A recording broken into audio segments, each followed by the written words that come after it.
You don't have to hate these report cards. It is time to grade coaches and quarterbacks, and it's time for Zero Blitz. I'm Jason Fitz, and we like to bring in different guests all the time. We like to hang out with different people, and we had to open the Rolodex here and call somebody that I'm a massive fan of, and now I get to hang out with. You guys get to hang with him too. He's the host of the Athletic Football Show, Nate Tice. Nate, first and foremost, before we get into grading things, my friend, thanks for hanging out with me. You do incredible work, so I'm going to dumb you down for this out. That's what we're going to do. We're going to just make you a little dumber. We at the pre-show, we spent about 10 minutes talking AWA 80s wrestling. So it's perfect. I think I'm getting right in the mood for exactly this show. So no, I'm very fired up. I'm very, very excited to meet you as well. Finally get to talk to you actually outside just kind of quasi interactions where it's kind of like we're third party. We have a third party that's involving both of us. So I'm very happy to join you. This could be a lot of fun. This is my open shilling. I'll ask Stone, producer extraordinaire, to cut this off, and we're just going to send this to the world. I'm looking for an AWA Showboat Casino poster that lists the Midnight Rockers. There's no price I won't pay. So somebody hit me up at Jason Fitz. There we go. That brings our whole conversation. Why were we talking about 80s wrestling? Well, we were talking about them because we're gonna bring a little bit of perspective here to the quarterback position, because everybody gives you a grade or a rank of a quarterback, and frankly, I think that's been overdone. Here's the thing, though. I got to thinking about Kansas City, and when I look at Patrick Mahomes, I also look at Andy Reid, and I think, man, there's chef's kiss to this. Like every time Bears fans tell me, "Oh God, I wish we'd gotten Patrick Mahomes," it's like, well, cool, but you wouldn't have gotten Andy Reid, and you wouldn't have gotten all these other things. And I look at things a little bit more like a tandem, like a great tag team. So I thought instead of just ranking or giving grades out to quarterbacks, we could look at teams that are in the playoff picture, and we could grade their quarterback coach combo. How are we feeling about this? I really like that. And some of them I'll have so many caveats. Just you wait. I love having amendments on my takes and my grades. So just you wait on each one of these. So I can't wait. I love that you have this discussion, because some of these are going to be great, because one of my things I've always tried to figure out and try to talk about is where it's almost like F1. Where does the car stop and the driver start, and vice versa? Yeah. And sometimes it's a lot of driver, but sometimes it's a lot of car, and sometimes it's both, and it works out perfectly. So I that's something I've really been trying to dissect over the years, where the quarterback stops and starts, and sometimes it's a lot. What I look forward to here is not just the grading, but the pettiness with which we will decide who's carrying who in some of this. This is just inevitable. That's perfect. So let's an easy example for this one. I just mentioned Mahomes and Andy Reid. This is an A+ tandem, right? They're both equally, Hall of Fame type at what they do. They're equally top notch. This is an A+. It's easy, right? A+. I thought that one would be a nice, easy one to start with, because I feel the best about it. And what's great is they have proof of concept. It's not like you're just like, oh yeah, I like them a lot, but they haven't won. No, they win. They put up good stats, and they do innovative things, and also the sound stuff really well. So I'm a big fan. A+ all the way. Okay, so now that we got the easy one out, we can stay with a little bit of a softball here. Where are you on the Eagles? All right, a little bit of a softball here, but we got Jalen Hurts, we got Sirianni. Tag team, how are we? Tag team one. This one's hard, because you have to get into this one. Might have a really strong manager, if that's everybody else, that's the offensive line, that's the receivers and everybody so I think really the Eagles should be commended on being a complete team, because they have so many talented players. They have a coach that goes for it on fourth down. But I'd say overall, if I'm just talking about head coach, Brian Johnson as a play caller, maybe two, and Hurts, I'll go a B+. And I just because I like Sirianni, I think he's aggressive and everything, but it's not sometimes innovatively, I just kind of left wanting a little bit more. And same with Hurts, sometimes throwing the ball, but Hurts still does win games and makes plays at the end of the game. So I got to commend him on that. I really thought we were going to get an A out of that. I understand. Here's the weird thing about Philly this year, and we talk about this a lot on all the shows on Yahoo. They're 10-1. And we're talking about them we've just mentioned two teams. The top teams. And we're making it, it just doesn't look as good as it. Who gives a damn what it looks like if you're 10-1? Right. And they're lucky to be 10-1. Okay, so say they lose 10 more games, and that means they're 8-3. It's not like they just are losing all, say they lost a couple of those coin flip games. They're playing the top tier talent week after week, and they're staying in those games. And when the other team loses, it's funny because I've totally reversed track on the Eagles. I've gone from someone that goes, hey, they're not as good as people think, like I was last year with some of their defensive stuff. And then this year I'm like, hey, hey, they're not perfect, but they're better than I think people think. And they're still 10-1. It's like, man, that's a tough issue to have. I mean, that's the same thing I say about the Chiefs constantly. They're 8-3. They lost their first game of the year minus 2 of their most important players. They lost a flu game for their quarterback, and they lost a game where a wide receiver dropped what would have been the game-winning touchdown. So, like, and then we sit here and say, oh, everything's broken. Like, is it? No, it's not. I think the Chiefs are really Chiefs, Eagles, and Ravens, which we'll probably talk about, are probably the class to me, and as well as the Cowboys and 49ers. Those are kind of where I've been leaning as like these teams feel most complete. The Chiefs have a fantastic defense, a legit top 5 defense. So they have Mahomes, a good offensive line, Andy Reid, and a good defense. It's like, I'm betting on that every single time. So I don't care what's happening right now in the regular season. They're still the 1 or 2 seed right now. They are the 2 seed. Yeah, they were the 1 seed last week. The sky is not falling. Okay, so you mentioned Baltimore, and since you opened that box, let's take a look at it, because now you got Lamar, who this year weirdly has felt polarizing. Like, I got people telling me Lamar sucks, and then people telling me Lamar's great, and it's not. And then, you're looking over there, and how much of this you put on Harbaugh? Because that's not really like, or is this one of those where you're tagging in somebody else in the tandem? How are you doing this? This one's like Freebirds. Like, it's like, we got three here. Yeah, Freebird rule, because I'm going to include Monk in here, the offensive play caller, as well as with Harbaugh. I'm giving this one an A-. I'm a big Lamar fan. I think he's playing like quasi MVP caliber ball right now. He's at least in the conversation, because it seems about everybody can be in the conversation right now. But I like Harbaugh. Again, aggressive coach. Sometimes he's actually kind of been a little different this year, but I think they're a very complete team. I like Harbaugh. I love Monk and what he's brought to the table. I think this offense is just starting to cook, even with Mark Andrews out a little bit. I love how they're using receivers and stuff. So still an A- for me. Yeah, I'm with you on that. And I think we got to acknowledge that part of the failings when the offense has had failings has been that the wide receivers haven't always played particularly well. So, I think that's part of this debate. They're like, how much do you benefit from, or how much do you take away, from what your quarterback and your coach are doing for you? Okay, so far we're really being, you mentioned the 49ers. This one gets us, all right, let's get saucy here, because now you got Shanahan and Purdy. What do we give the 49ers? But this one's hard because I have to grade them both. Or together, I guess. This one is a heavy car situation in my F1 analogy. I think they have an incredible car. They got the death lineup for their skill position. This is one of the better offensive lines Shanahan has had since he's been with the 49ers.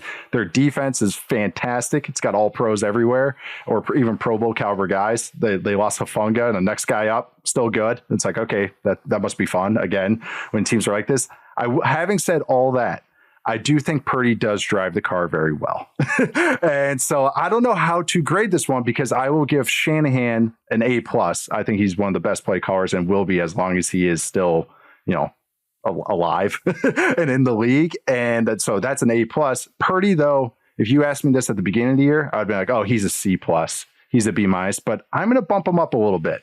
So I don't know how this gets. I think this gets to an A, because Shanahan does a lot, and I think Purdy's a B+, B. So it kind of gets to an A total. I don't know how that works. Maybe an A-. I'm still in the A+, because at the end of the day, the only way I'm winning is if I got to deal with both of them. Right. And so I'm with you. Like, the weirdest part of the Purdy argument is everybody says, yeah, but the system. Who cares? Again, exactly. This is okay, congrats. You found a system that works for your quarterback, which is what every fan base should want for their favorite team. So, I think we've overblown this system conversation. It's like, well, what would Purdy be in a different offense? I don't really care, because he's in this one.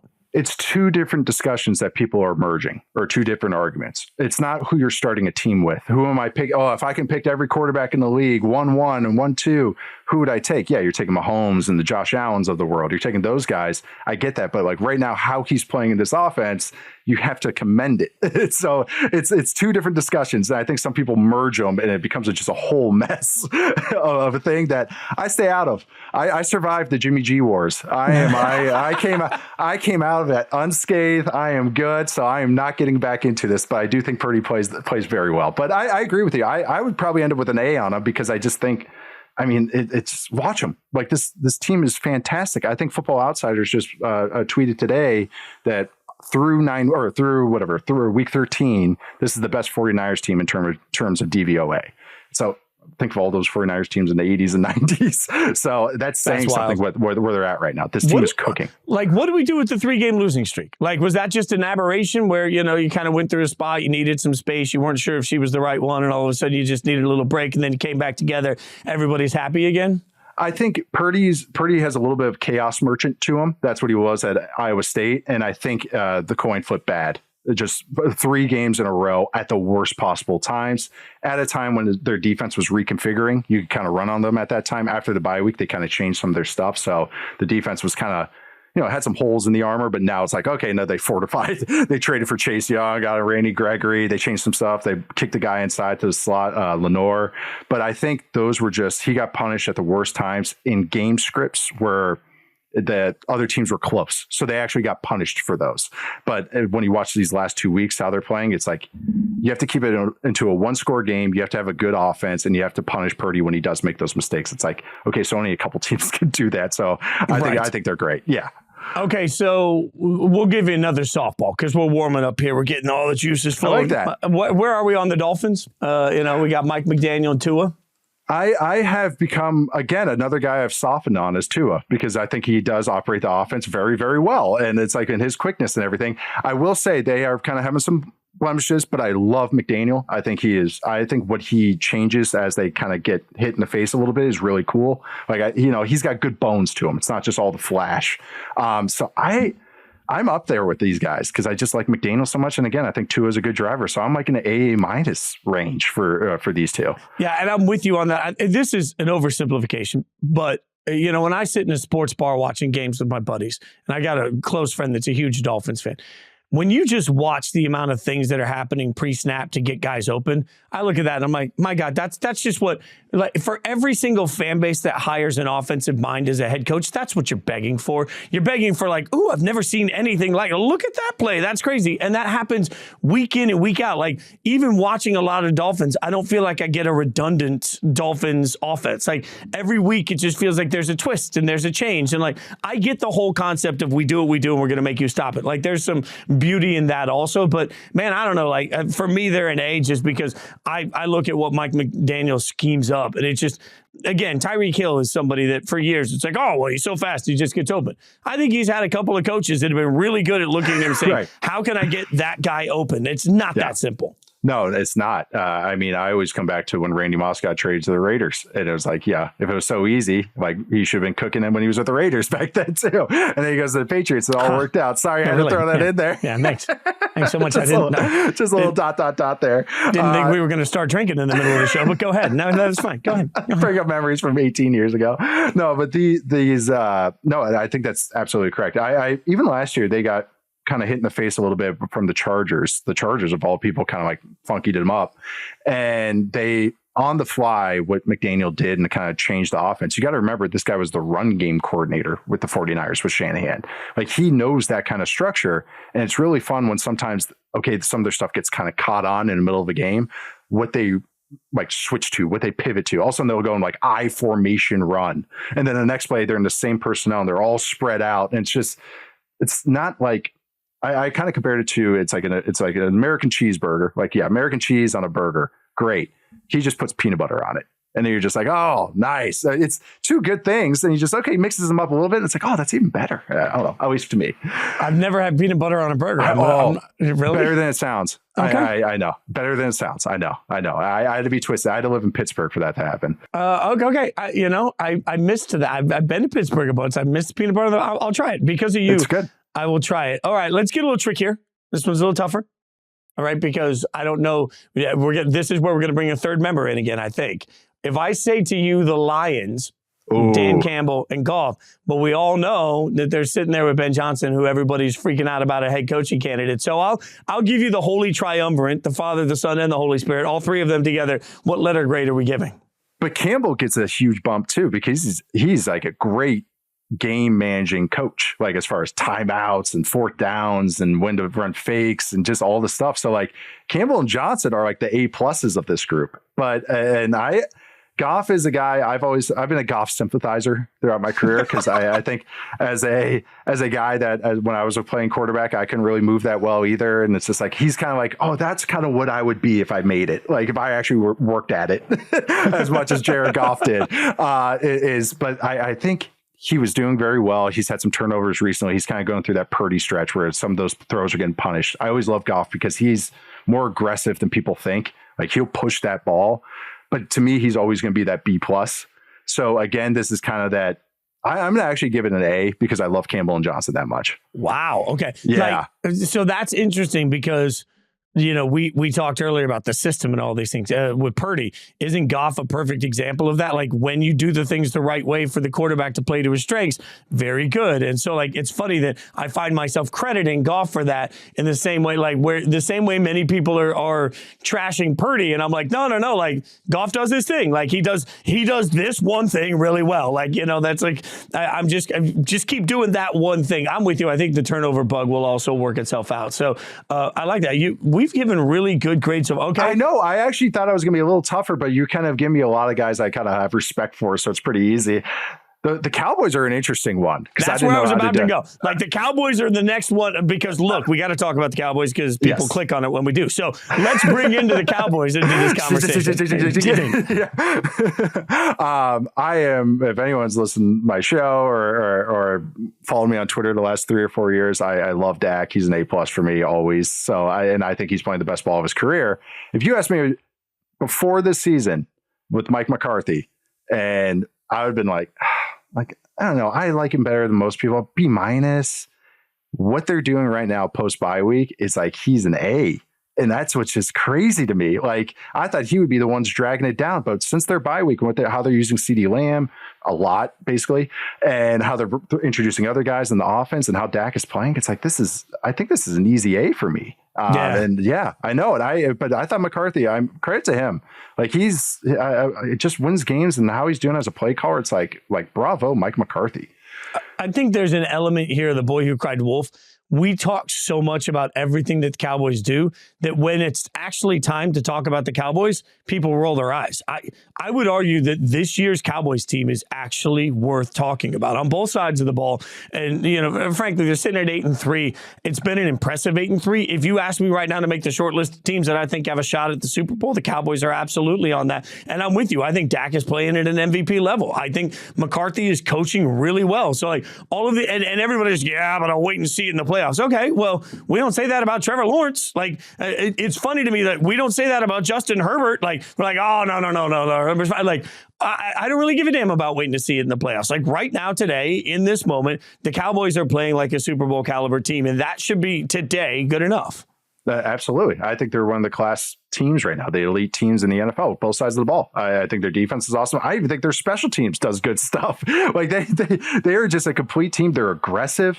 They're chucking the ball all over the yard. Like you said, Dak's playing at an MVP level. And it's like, I don't know. Before the season, I think a lot came from our memory of McCarthy at the end and the Packers with Aaron Rodgers. And the joke's always about slant flat, the concept. And it was like all this stuff. That was because of Rodgers. That wasn't all because of McCarthy. And so I think it's like, oh my God, Requiem for Mike McCarthy. Like this is like, way to go. This is great. It's not like Kellen Moore's been over, just absolutely like fine. All right. So I mentioned the Jags and Trevor Lawrence. Let's go there for a second because the Jags and Trevor Lawrence certainly seem to start a little out of sync this season. I think that's fair to say. They've cleaned that up. They sit at 8-3. They sit right now with the number 3 seed in the playoffs if they were to start today. And a very real shot, by the way, at 8-3 at the number 1 overall seed in the AFC. Like the home field advantage could go through London. Oh, no, I mean Jacksonville. So all jokes aside, Doug Peterson, Trevor Lawrence, we give them an... I would go... If you're just asking this last couple of weeks, I would go B+. I would give them a B+. But if it was before that, it would have been a B-. But I think the last couple of weeks, they've kind of sprinkled it. Press Taylor, their OC, is kind of helping out a lot too. So they've been cagey on who exactly it is doing the plays. So, but Trevor Lawrence, I'm a big fan of. I think he's climbing the ranks. He's getting up there. And I think this Texans game was one of his best games, like as a pro. It was really fun to watch. But I still think he's not that high AA plus quality. I don't want to give them that grade yet. So I'm going to give them a B plus because of just what they've done the last couple of weeks. I'm a little more on the B minus range. And I also think that this is that example of the smart kid comes in and everybody has high expectations. Like I came in this year thinking, oh, no, they're going to build on what we saw last year. They will immediately just put everything together. Calvin Ridley, week 1, looked like he was going to be a world beater. I know. And like a little bit of that's come back. But I think I had such high expectations that it's just a little different. Like I feel like I'm watching this and I'm like, all right, yeah, it's good, but I expected it to be good. So it's B minus for me on that. And they're one of these teams that moves the ball real well, does all this stuff well, and then they kick themselves in the nuts and turn the ball over. And it's just like they've done that a few times, and now it's kind of shored up a little bit. And they still had one, but it's what they've done. They got their teeth kicked in by the 49ers. And then after that game, they kind of had a kind of like, we're going to eat our vegetables on offense. And that's where I'm like, okay, you guys are doing nice things. All right, like just stick with it. I think they got a little too cute.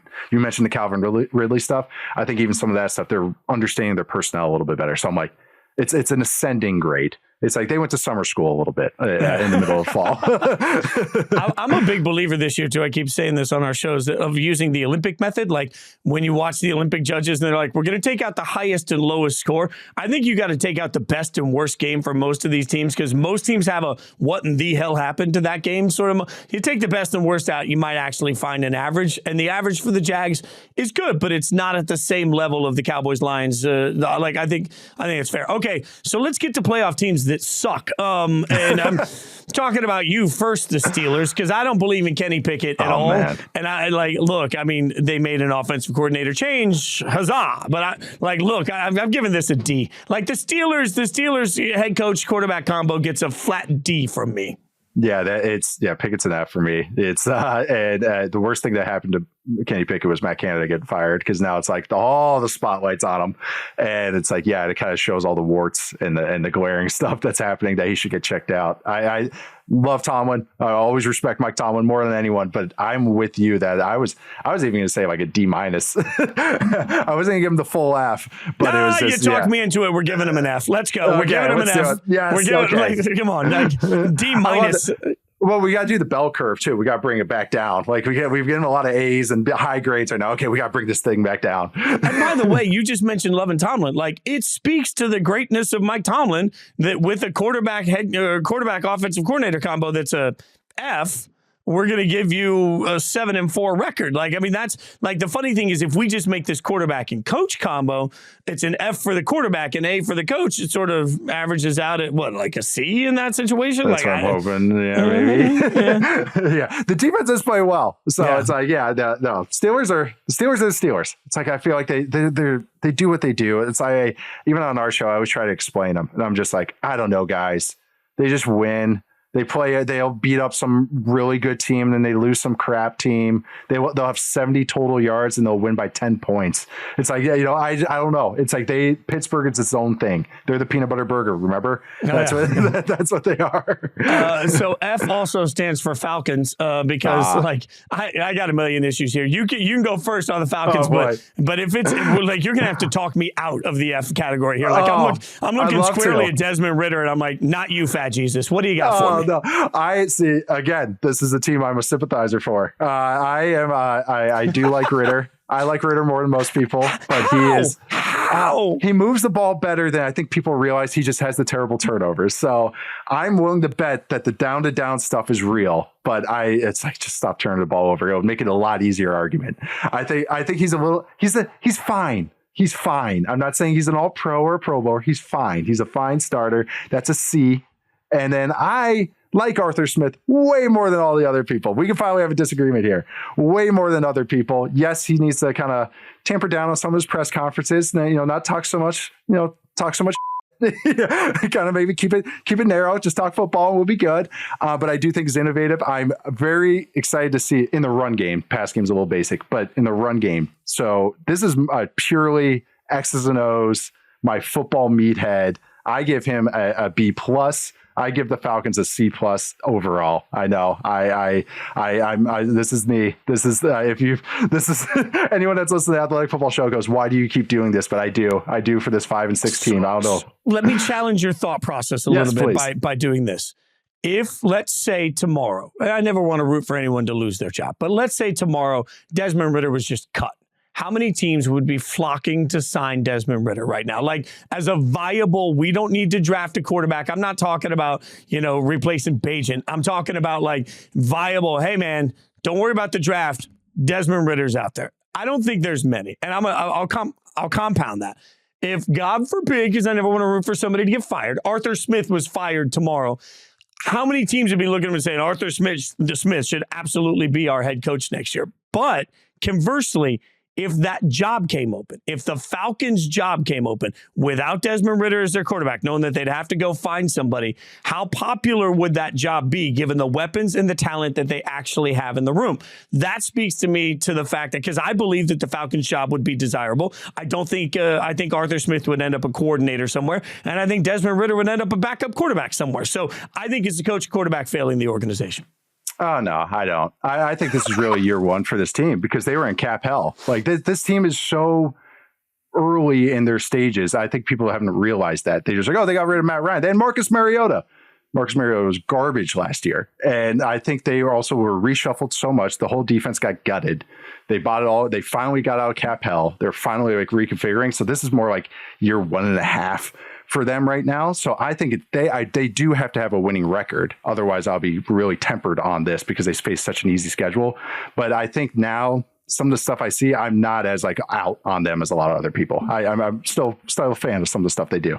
Did I at least make a compelling argument though? You did. Okay, thank you. Totally get it. I totally get it. Yeah. But that's the thing. I think even with Ridder, it's that because like even like some of the stats stuff I look at, like, success rate's one I look at, just like how successful play down in, down out. And he's 12th right now. EPA per dropback, because he has a turnovers, he's more like 22nd, 24th, in like that range.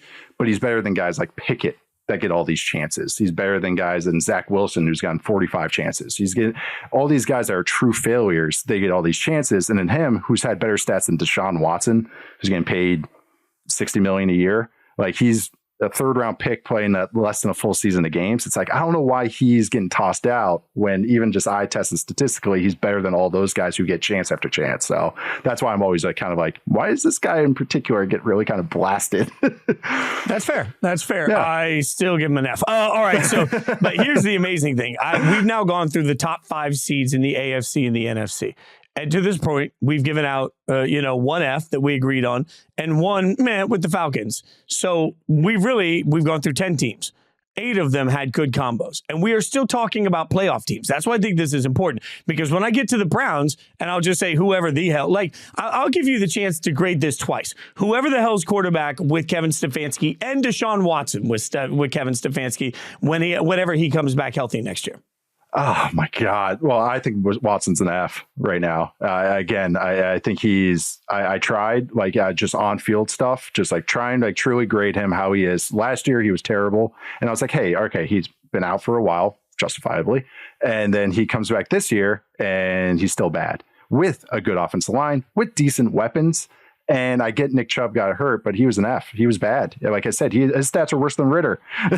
Everything. And I'm also talking eye test. And that's why I bring up the stats, because I could just say eye test all I want, but people go, oh, that's just you. It's like, so I know. So I try to get merge both here. But yeah, so both, he was worse than that. And I think Ridder is kind of the Mendoza line. Like that's kind of like, is he better or worse?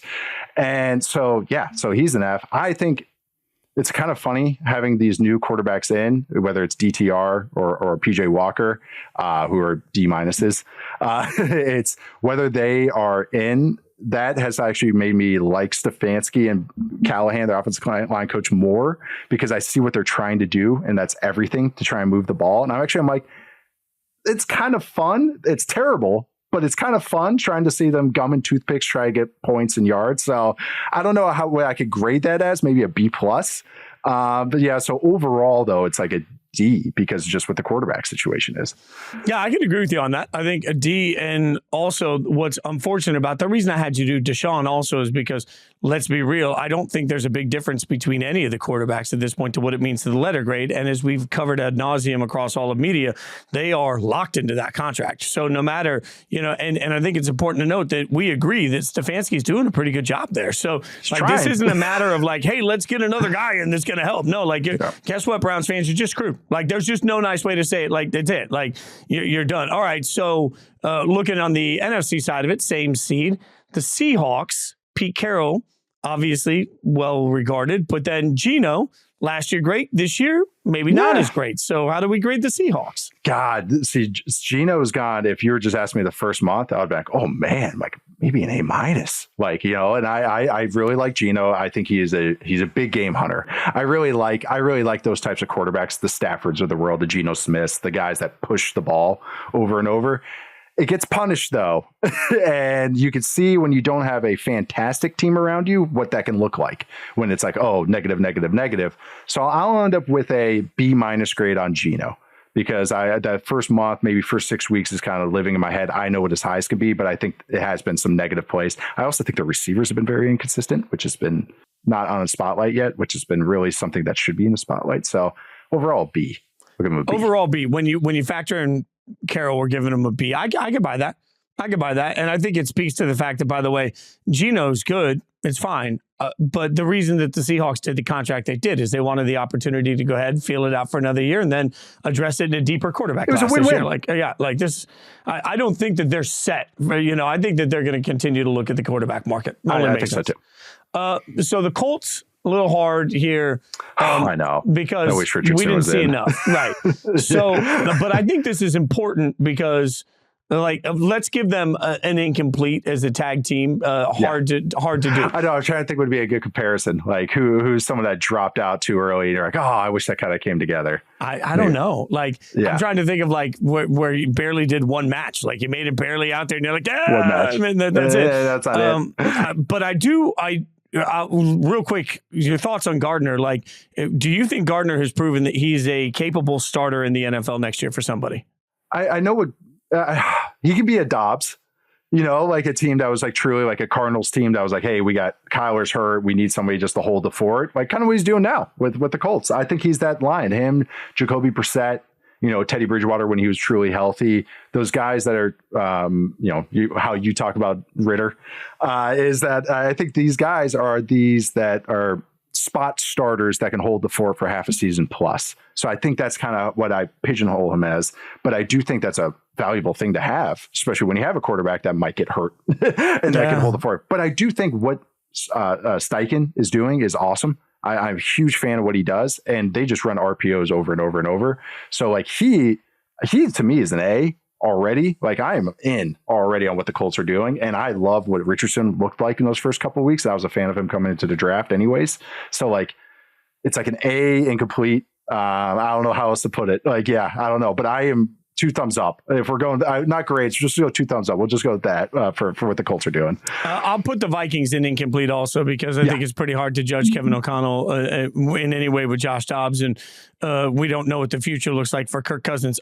Now, some of the guys that are on the bubble right now, and this is where it gets interesting. Let's go to the Texans. Rookie of the year, possibly head coach of the year, possibly D'Amico, but also their offensive coordinator getting a ton of love. How do you grade the coach quarterback combo here?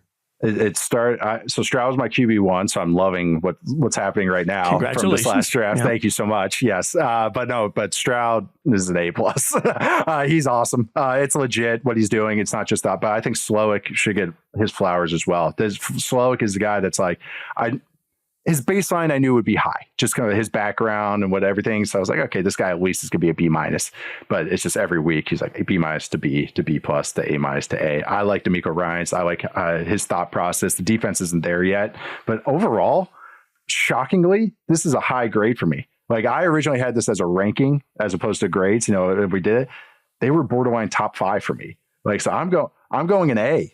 I love this trio. Texans are one of the most fun teams to watch right now because of this quarterback, because of this offense, because of this head coach trying to do what he does. And frankly, I give it an A+. And as I've said several times when I was covering the draft last year, right after the picks were made for the Texans, the number of people that were saying, the draft analysts were saying, well, the Texans going to be picking high again next year because there's so much work to be done. And it's like, well, or just hear me out. Like, or they've got a pretty good solution. Like the Texans going into the draft right now this year are going to feel really good about things. Where are you on the Broncos? Sean Payton, Russell Wilson, the big turnaround. I don't know how we grade the beginning of the year versus now, but we got to figure out a grade. Well, Sean Payton was my preseason coach of the year pick. So I was pretty optimistic at how this would look and what it's looked like. Again, another team post bye week that they found their model. Russell, how they're using him is how when I played with him at Wisconsin, it's 2011 Wisconsin offense. Heavy tight ends, fullback, heavy run game, 3 running backs, churn them over, let's go. Play action down the field, Russell create a little bit. And this is the best he's looked, I would say, in at least 2 years, probably since 2020. This is the most complete Russell looks as far as decision making and some of the throws he's pushing. So like Russ right now, to me, is a B. And I'm a big fan of Sean Payton, but I'm going to put him as an A- because that first half of the year, I can't disqualify that. So Broncos for me are a B+. I'm such an easy grader today, but they're going with the B+ for me because of just what they've done on this win streak. I think you're right. And my God, I said coming into the year that Sean Payton was going to have to blow the whole thing up because that's what every coach does and that Russ is cooked. So what the hell do I know? I thought they were going to be an abject disaster and I was tooting my own horn. You were right, though. Yeah, I know for a while I was like, this is, little guy in a bar. Like this is what I was doing. I was going in, running my mouth. And now all of a sudden I got clocked in the second half of the season because the Broncos sitting at 6-5 and I'm going to owe some steak dinners to some people. I ran my mouth, but yeah. That Raiders fandom, man. Might have been some wagers about which team. Like I thought the Raiders and Broncos would be competing for 4 wins each this year. So turns out I was a little wrong. Everybody was wrong about the Bills. They said it's 6-6, but where are we? Because now Josh Allen. All right, so you got Josh Allen, you got Sean McDermott. A year ago, this letter grade would have been an A+ from almost everybody. Where are we now on it, though? Still an A+ for Josh Allen. I'm a little softened on McDermott a little bit because of just how the defense has played. And I get it. They had terrible injuries. They lost 3 all-pro quality players on their defense, all within a week and a half. And on top of it, they're trying to figure it out. They're trying to figure out the defense. I get all that. But some of those decisions that happened in the Broncos game at the end of the game is weighing heavily in my mind right now and how they treated Ken Dorsey. Joe Brady's done what he's done. It's the exact same offense, with like a little bit more motion. So I'm still I'm kind of giving whatever I was going to give Ken Dorsey to Joe Brady, which is like an A-. And I think McDermott, I'm giving like a B now because I'm kind of disappointed in him. I'm not mad. I'm disappointed a little bit in him, but it's we have a gimmick on our show. So I just stole that, but it's just, and Allen's an A+. I don't know what to grade that. A B+, A-. It's how much I want to weigh Allen and how much I want to weigh some of this kind of dark clouds that kind of overhung or hanging over this team. This was my preseason Super Bowl pick. So I wanted to my horn, Sean Payton, look at that. This was my preseason Super Bowl pick. So I've been kind of a little disappointed in them. Yeah. Here's the thing. I still believe in the quarterback, right? And I think the coach is going to be fine, but I'm definitely it feels like a B to me. It just feels like one of those, I still I'm giving the B, but I'm very uneasy about it because I could see this thing blowing up in a way where it goes great. And all of a sudden they wake up out of the clouds and suddenly the Bills sneak into the playoffs. They end up in the Super Bowl. I could also see the wheels falling off. Yeah. Yeah. Every week it's so wild with this team. It's just oh man, the Bills fan must be exhausting. It's just every week. It's the sky's falling. Everything's amazing. Sky's falling. Everything's amazing every single week. And that's what, it reflects their record. But I agree with you. You don't want to bet against this quarterback and what they're doing on offense because once you get to the dance, once you get to the playoffs, you just have to get hot. And if you have one of the top quarterbacks in the world, that's one of your best bets you can make. So. Yeah. And look, we're going to skip over teams like the Bengals, my beloved Raiders, the Titans, the Jets, the Patriots. That's all just across the board. All right. Where are you? Where are you on the Chargers, though? All right. Because Brandon Staley is not going to get a high grade. So, Justin Herbert's got to be carrying the match here. And I'm not sure. Herbert's carrying it for me. He's still an A for me. But even Kellen Moore is like a B- to me. He's Kellen Moore is that baseline competency at coordinator. Anyone better, he's going to get the job done. He's fine. Everything's going to be fine. So that's a B- to me. And then Staley's probably, D+ at this point in time, C- at this point in time. So overall, I think all those 2 coaches weigh it down, even if I love Herbert, which I think it's going to be like a B-. So I go. I'm a little harsher on the coaches. That's fine. I give all the coaches an F. Every one of them. Just put them all on. Give the personnel an F. Personnel staff an F. They get the F. Well, here's the thing, though. The personnel staff gets a B minus. No. Because they convinced us that all these people are talented. Like, that's if you can, everybody comes in with the Kardashians, and they always tell me, the Kardashians have no talent. If you can turn no talent into $1 billion empire, that's a talent. Like, if you as a personnel person can convince me that all of the players playing on this team are actually basically all pros and it can't be screwed up, and every year I Charlie Brown it, I run up to the football, it gets moved. At some point, I got slow clap to you guys. Like, the personnel department, sales department is doing God's work. I finally got off that train this year. I finally was like, nope, not doing it to me. Not going to, nope. Preseason playoff picks. Nope. Not making the playoffs. You're not getting me this year. I know you're exactly right. Every year you're just like, oh, what if Mike Williams stays healthy this whole year? Which is like never happened. What if JC Jackson actually worked out? Didn't happen. Like, it's just, they do it to everybody every time. So I'm off of it finally. Where are you on the Bears? This gives us a chance to get into Justin Fields a little bit. Coach quarterback, Eberflus, whatever. that thing's being Eberflushed. Like, it's just done. Like, it's over. Let it end. But what are we going to do with Fields? So, like, where are you on the tandem? So I was big on Fields when he came as a prospect. I had him as QB2 after Trevor Lawrence, and I was kind of like, hey, I see him closer to Lawrence than I see to the other guys in this class. And the flashes have finally become a bit more sustainable. And it's like, that's awesome. That's really cool. And some of that happens because the circumstances are better. DJ Moore helps a lot. The offensive line is playing the best it's ever has. It's not great, but the best it's has since he's been a starter. But some of the stuff they've done, having Wright healthy, Right at the right tackle, Jones at left tackle, and then Jenkins finally playing at left guard. But it's just, you can't have those turnovers and you can't have those negative plays like we saw on Monday night. All the positives can't get outweighed by two brutal mistakes. But having said all that, still want to give him a B+ because the flashes are so cool and the flashes are so great and I can't quit it. And I think his time in Chicago will be done after this season, if I were to predict right now, because they probably have the number one pick and there's two quarterbacks in this class that are high quality prospects. You can restart the contract, all that fun stuff. But Fields deserves to be a starter somewhere next year, no matter what, because of these flashes. And I hope they become more sustainable this last month of the season, because I think the Bears are the most fascinating team in the NFL right now because of all the paths that can happen this last month and into this offseason. And so what's your grade for the tandem? If you're giving a B+ to Fields and presumably their defense is playing better, I'll give it a C. You know what? I know. I'm sorry, but I'm giving over a C because I really do like Fields. You know what's happened to, like, we're teaching the same class, all right? I'm the teacher nobody likes. I'm coming in, and every day I'm like, open your books to page, and you're walking in with like a beanie, and you look cool, and you've got like a latte, and you put your feet up on the desk, and all the girls in the class are like, oh my grades. God, you're like, guys, let's just like I'm not about results, guys. I'm not about results. How can you assign a letter to a personality and to a soul? D-. I'm giving the Bears a D-. Dog minus. It's a dog minus because it's just been a dog year. All right. Stone's going to have to edit that. Like, I'm just saying, it has been, but you're right. The up and down in Justin Fields. I will say this loudly.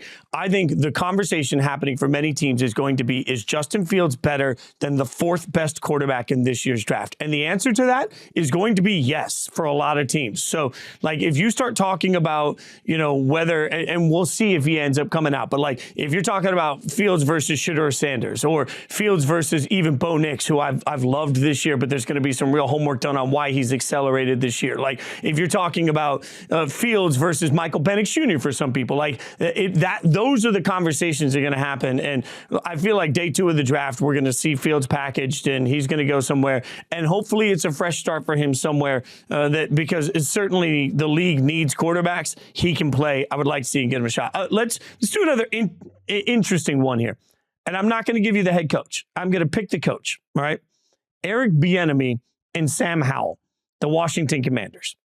Way more higher grade than I thought I would going into the season. I think they're They're not great, but they're fun. And that deserves something. I give him a B minus because I think Hal is another guy that's like, he's doing enough to, I'm like, okay, the flashes are so cool with him and he's so tough and he actually makes the right decision.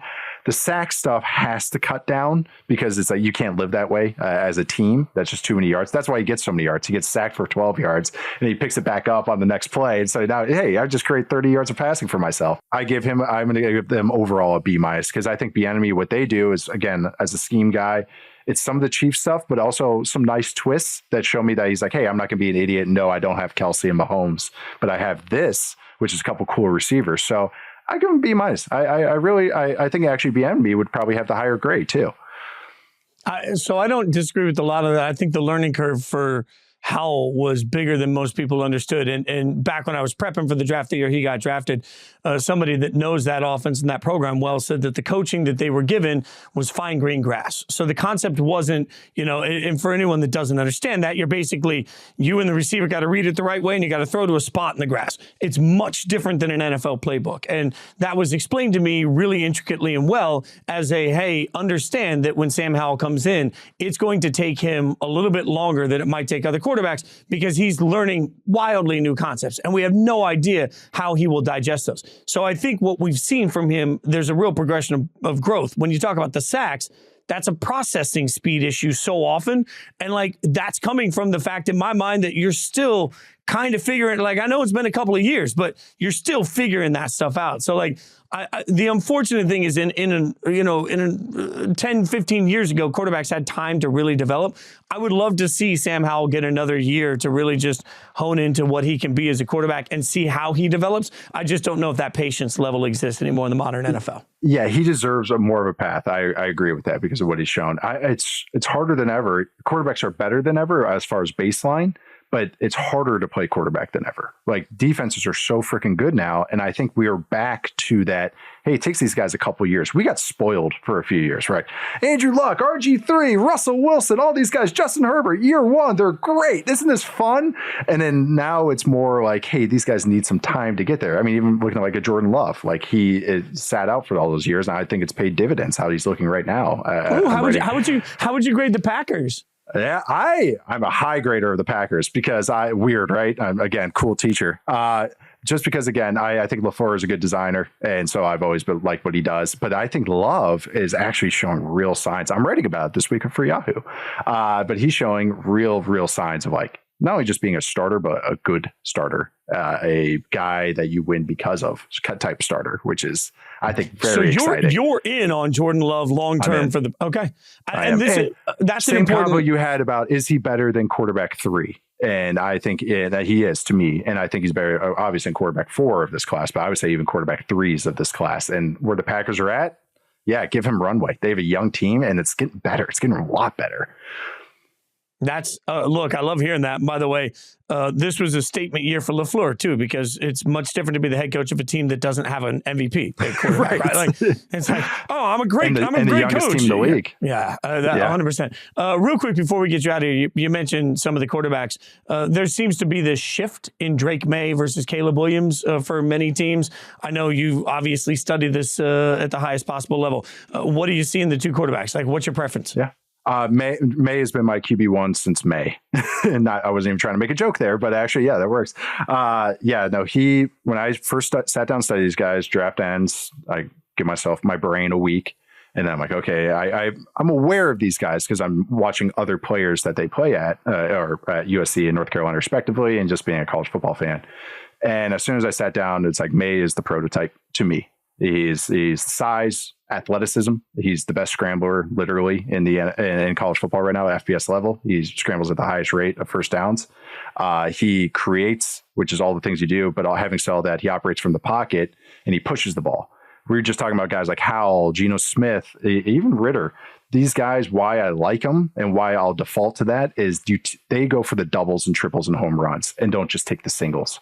And that's what you want. You want to have that a lot of it of that aggression and hone it back down and go, okay, sometimes take the easy ones. Jordan Love, another one. That's why I really like him. May has that right now. And he pushes. He's always pushing. I call him javelins just pushing 20 yards, 25 yards over the middle, and he can throw it with touch and everything. So to me, he checks all the boxes. When your biggest negative is that you're too aggressive, yeah, I'm all on board on that. Like, that is exactly what I want to hear. I don't want the check down artist every snap. So to me, he's 1-1. And having said all that, Caleb is an outstanding prospect in his own right. I have him as more just a first round grade, but still that's very high for me, like a top 15 pick, easy, half crowd inflation. That's how quarterbacks go. I think with Caleb, he's had a rough go probably in the last like 6 weeks. And I think some of that is because of what the offense is asking him to do. And that's not his fault. I think some of it is letting him go to his worst habits, which is holding onto the ball, getting into creation mode. But there have been comparisons to like him and maybe Justin Fields or him like Kyler, and he's his own type of guy. He is the quick passing is very real. I compare him to a dart thrower where he can just boom, boom, like that ball just comes out from elbow to wrist. And that's a plus. He can throw from the pocket. He can push the ball, do all those things that I love. Again, his biggest thing is to learn to operate on time.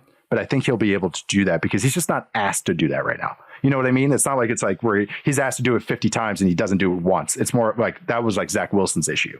It was that, he drops back and then he's bouncing. Caleb's stuff's all on the move and all that. So it's not really asked in that offense. So he still, to me, is a very high grade because of the creation that's excellent. His contact bounce is rare, bounce off tacklers and everything. I think all of that, he will have a little bit more of a growing pains. Both of these guys will because they are aggressive, but I still have a high grade on him. I just prefer May because of what he's done this year.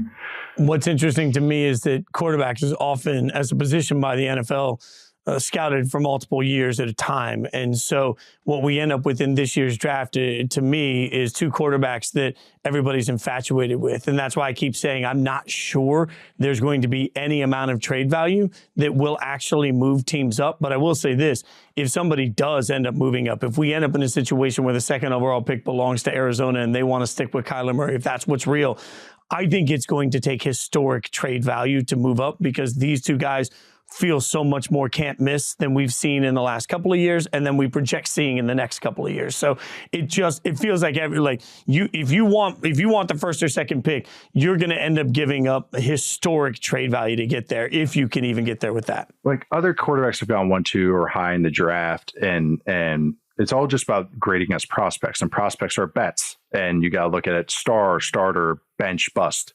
I stole that from a basketball website. Shout out to Canis Hoopus. It's a Timberwolves blog, but from years ago. So, but what I think what May and Caleb have is such a higher star threshold. And why I love May too is I think his starter threshold, where he's kind of like that Goff tier, middle tier starter, above average starter, is super high as well. I think Caleb has that star tier. And when you're drafting guys at 1-1 and 1-2, that's what you're drafting. I can find these other guys. We just talked about the Ritters of the world, the Jacoby Brissetts of this world. I can find those guys. It's not great, but I can find tolerable starters.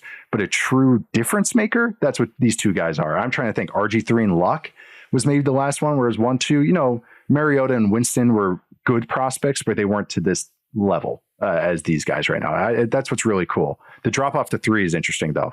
Jane Daniels is making a big case for QB3 right now, and I think it's becoming a consensus because he's put out some good tape right now. He feels like if there ever felt like there's a guy that's just going to slam up too once we get to the combine and everything, it's like then we're going to hear athleticism over and over and over again. Rightfully so. Yeah. He's earned every ounce. Another of that, guy, like you said, it's a multi-year thing. All he's done has gotten better, and that's what you want. It's like what.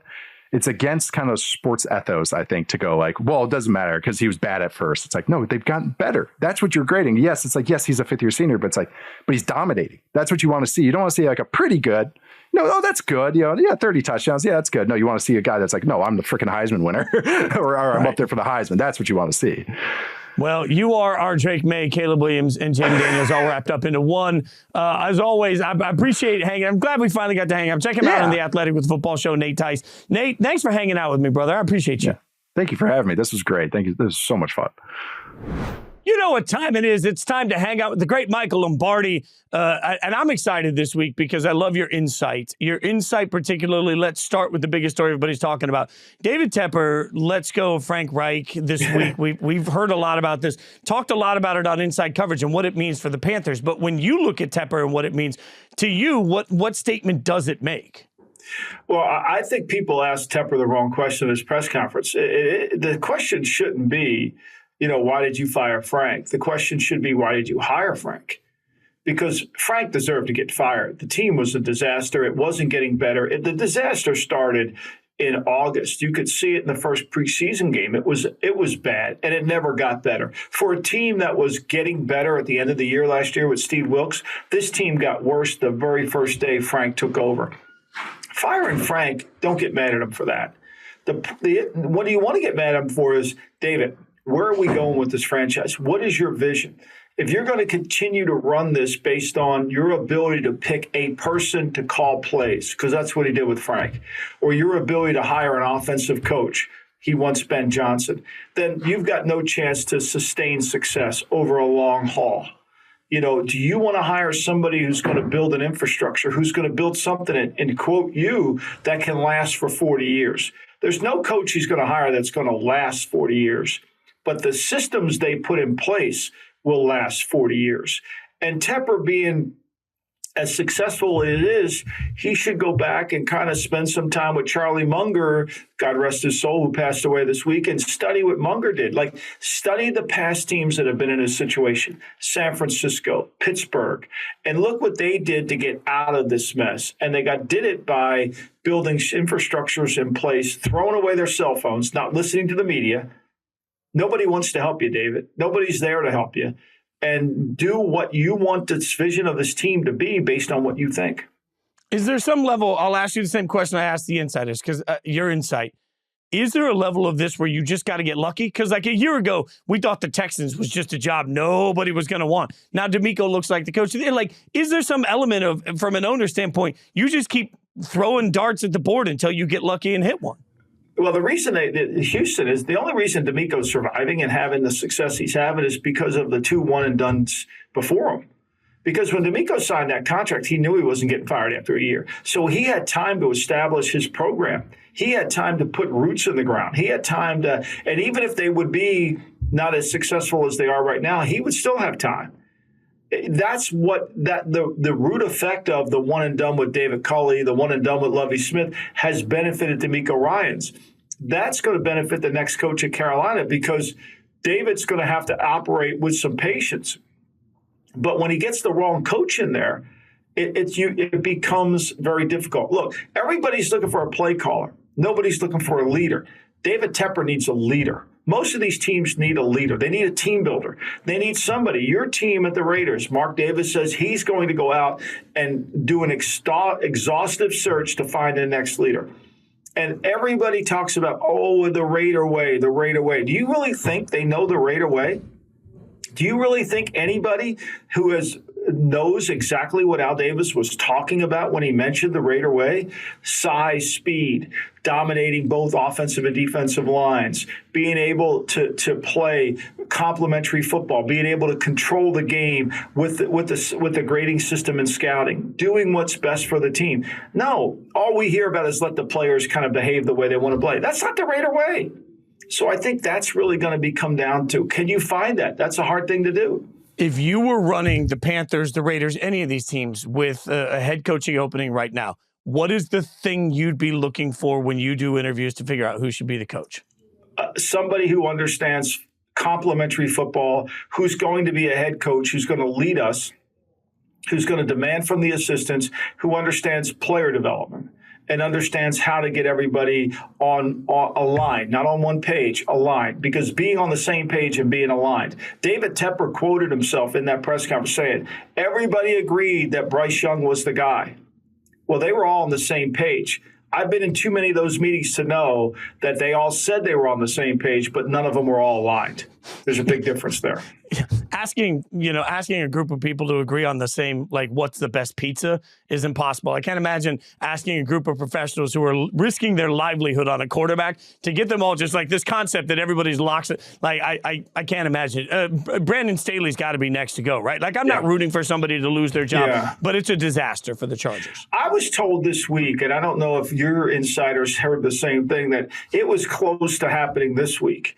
And if he loses to New England, I think there's no question it will. But I think the time has come. I mean, look, let's face it. How much fun did everybody make of Anthony Lynn? Anthony Lynn's 2 games over 500 compared to Staley, who's 1 game over 5. They haven't gotten any better. And everybody wants to blame the quarterback, right? Here's what you have to understand about being a head coach in the National Football League is there's only one person in the building who's paid to win. That's the head coach.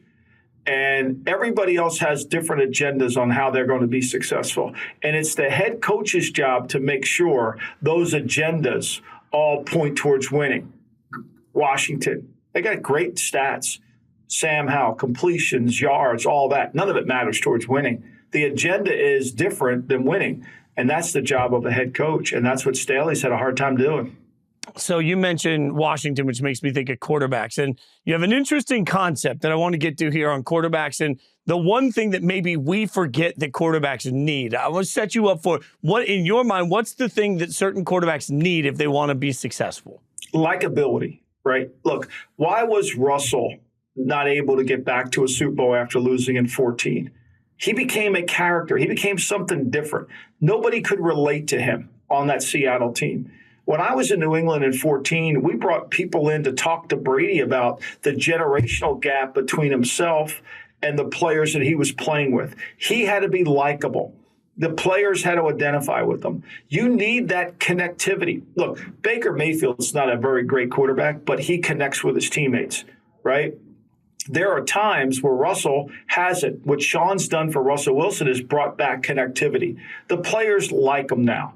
When he was in Seattle, they didn't. Look at all the players that were taking shots at him from there. It's the same thing in New England. There's no connectivity between Mac Jones and the team. They don't like him. They don't feel like he's one of them. Remember, oftentimes everybody on a team comes from different backgrounds, completely different backgrounds. And the common goal is to win. And so you have to unify all those backgrounds. You can't be disliked and unify it. Tommy DeVito's not good enough, but the Giant players like him. They're going to go over his house and have a chicken parm sandwich. Everybody. They're not going over Mac Jones's house, right? They're not going over Derek Carr's house. You know, you're a Raider fan. How many times did you hear, if Carr only has a defense, he'll be great? That's no. There's no connectivity between Carr and his teammates. It has never happened. It has never happened. It's all fake. There's nothing there. And that's one of the things we don't spend enough time evaluating on quarterbacks is what is the connectivity? Carson Wentz is a great talent. He couldn't connect. Didn't we see this last year with Zach Wilson when Mike White, guys wearing the shirts on the sidelines? I think we made that a big deal about, guys taking sides in this. But the reason guys take sides is because they relate to somebody. There is some level of like, I will fight for the guy that I like in the room. I think that's a human element, right? It's leadership, right? Your quarterback is a leader.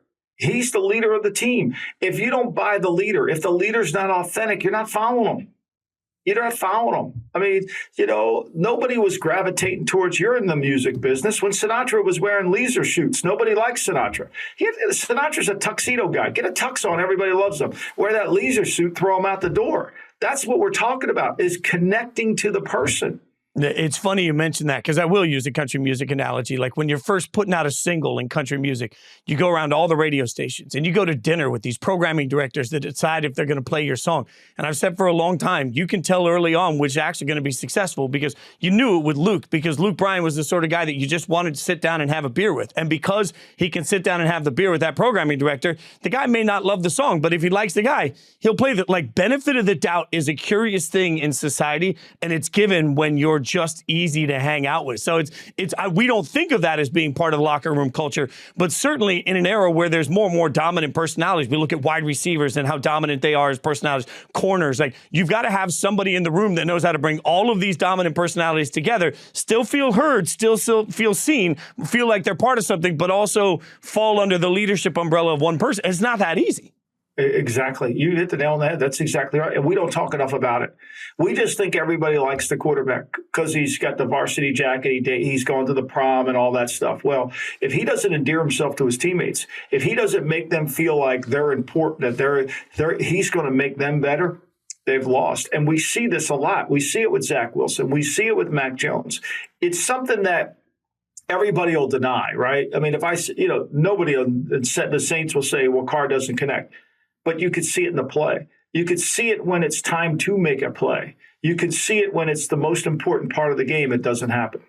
Which is why every year when you hear the stories about top quarterback prospects going out to dinner with ownership, I think there's value to that. You gotta be able to sit at a table and figure out who has it factor. Michael Lombardi has all the it factor you could ever want. He hosts the Lombardi Line that airs on VSiN weekdays 1 p.m. Eastern, weekends 10 a.m. Eastern, as well as the GM Shuffle podcast. Check out all of Michael's NFL takes at VSiN, VSIN.com. My friend, always good hanging out with you.